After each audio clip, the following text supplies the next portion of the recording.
in Kaliningrad, we worked to find the formula that will get Taylor released through deportation. So that strategy of deportation was initiated by some of these lawyers that we work closely with. Our objective is to bring Americans home using whatever tools are available.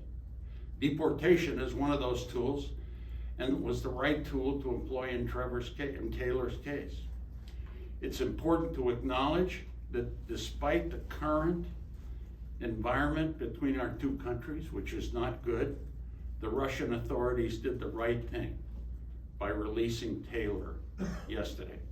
He cannot speak on behalf of American government, and he was worried about that. So what's your point on that?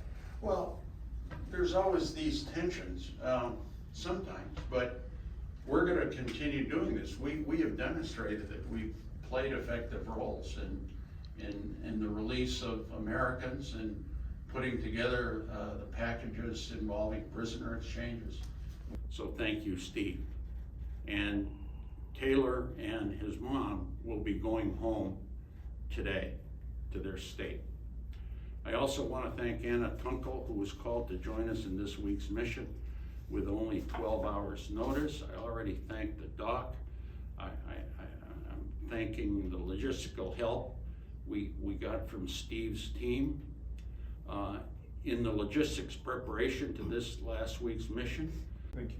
Well, the first thing I want to say is the Russians did the right thing in releasing Taylor. They followed their process. We worked with them at the grassroots level, although we had raised Taylor's case at high levels in Moscow. And so Russia did the right thing in releasing Taylor to us yesterday. And the release was smooth, was efficient. Well, it took a little bit longer than we thought. So that's one point. The second point is that I think in this very sour American-Russian relationship, mainly over Ukraine, the way to break through is through humanitarian cases, through the return of citizens from both countries. And I want to just state for the record, and I've made these predictions, that many skeptics said, well, you're not going to bring Trevor Reed home. You're not going to bring Brittany Griner home. You're not going to bring individuals like Taylor Dudley home. And they happened. So I think humanitarian cases are a path towards dialogue. That dialogue is still taking place. Taylor's case was different.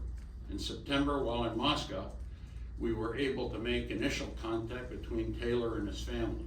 And as Mickey will explain to you, our organization works for the families. We don't work for the government. They think we do, but we don't.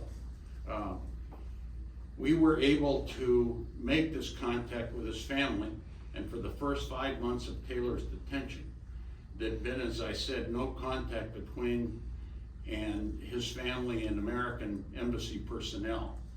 We were able to break through. It was a great relief to his family to hear from him. And following our meetings in September, we embarked on direct, discreet, grassroots work in both Moscow and Kaliningrad with the help of our friend Ara Abramyan. Ara helped us navigate these negotiations and personally invested his time and resources together with his trusted colleague, Vitaly Prus. So we use Russians, we use grassroots Russians in this effort to help Americans.